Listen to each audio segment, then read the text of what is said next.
हम तुम्हारे साथ हैं, हम तुम्हारे साथ हैं, भारतीय जनता पार्टी हम तुम्हारे साथ हैं। राहुल गांधी जिंदाबाद, राहुल गांधी जिंदाबाद, राहुल गांधी जिंदाबाद।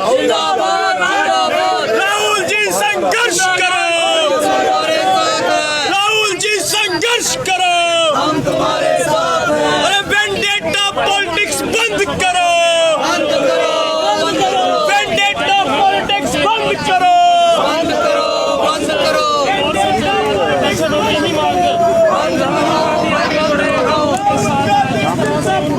जिंदाबाद जिंदाबाद जिंदाबाद जिंदाबाद जिंदाबाद जिंदाबाद। राहुल गांधी आगे बढ़ो, हम तुम्हारे साथ हैं, राहुल जी तुम आगे बढ़ो। हम तुम्हारे साथ हैं। देश का नेता कैसा हो, राहुल गांधी जैसा हो, देश का नेता कैसा हो, राहुल गांधी जैसा हो। नाराज नहीं चलेगा। जी सर, क्या कहेंगे? आज आप सब एकत्रित है इंडियन आज किसके बारे में पूछ रहे हैं? जो राहुल गांधी जी। राहुल गांधी जी का। हाँ जी, ठीक है जी सर, आज का प्रोटेस्ट है, किस कारण आपने आज तो हम रूटीन में, अब मैसेज आया पीछे से तो अब सॉरी, ये आप जो प्रोटेस्ट का कारण क्या था? तो देखो, ये जो राहुल गांधी के खिलाफ जो फैसला हुआ, एज ए नॉर्मल सिटीजन पूरे हिंदुस्तान के देशवासी ये महसूस करते हैं कि वो गलत हुआ। राहुल गांधी जी का कोई इतना क्राइम नहीं था, इतना कसूर नहीं था जिसमें कि ये इस 2 साल जो जिसपे वो आए सज़ा दी जाए। और फिर ऊपर का कोर्ट होता है इंसाफ देने के लिए, नीचे का कोर्ट ने कहा, और हाई कोर्ट में भी वही हो रहा है।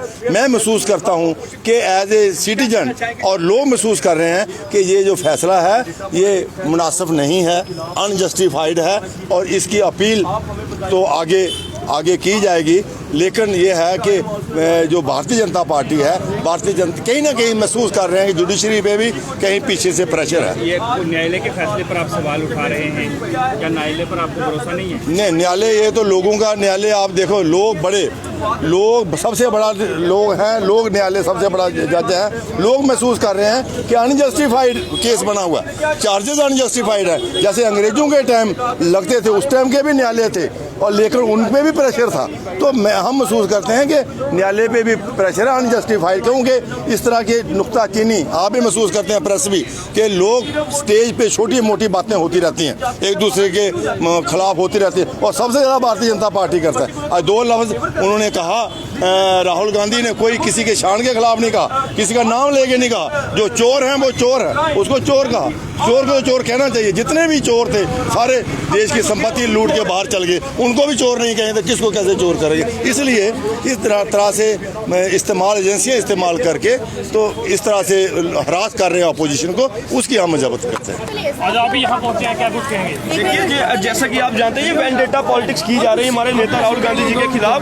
हम आपके माध्यम से पूछना चाहते हैं कि राहुल गांधी जी ने ऐसा क्या बोल दिया था कि आपने उनको 2 साल की सजा सुना दी? डिफेमेशन एक जो है वो स्लेंडर माना जाता है, वो क्रिमिनल ऑफेंस नहीं, स्लेंडर में आता है जो लीगल पॉइंट ऑफ व्यू से। लेकिन आज आपके माध्यम से हम ये बताना चाहते हैं कि ये बीजेपी घबराई हुई है। जिस प्रकार से भारत जोड़ो यात्रा का असर देखने को देश में मिला, उसके बाद आपके माध्यम से मैं बताना चाहता हूं कि जिस प्रकार से राहुल गांधी जी ने यहाँ पे कर्नाटका के अंदर कांग्रेस पार्टी ने जीत दी। अभी जो आगे आने वाले 5 राज्यों के चुनाव है, उसमें मैं आपको बताना चाहता हूं कि कांग्रेस पार्टी की सरकार बनने वाली है। बीजेपी घबराई हुई, उनको पता है कि विपक्ष का अगर कोई मुख्य चेहरा है वो राहुल गांधी जी है, इसलिए उनको प्रताड़ित करने का और मुद्दों को भटकाने का काम किया। लेकिन इन चीजों से हम पीछे हटने वाले नहीं है। सुप्रीम कोर्ट में और आगे भी जैसे भी हमारे अभिषेक मनु सिंघवी जी 3 बजे प्रेस कॉन्फ्रेंस कर रहे हैं, उसमें जिस प्रकार से दिशा निर्देश होगा, हम अपनी कानूनी लड़ाई लड़ेंगे और राहुल गांधी जी बाहर आएंगे और इनसे लड़ेंगे भारतीय जनता पार्टी के।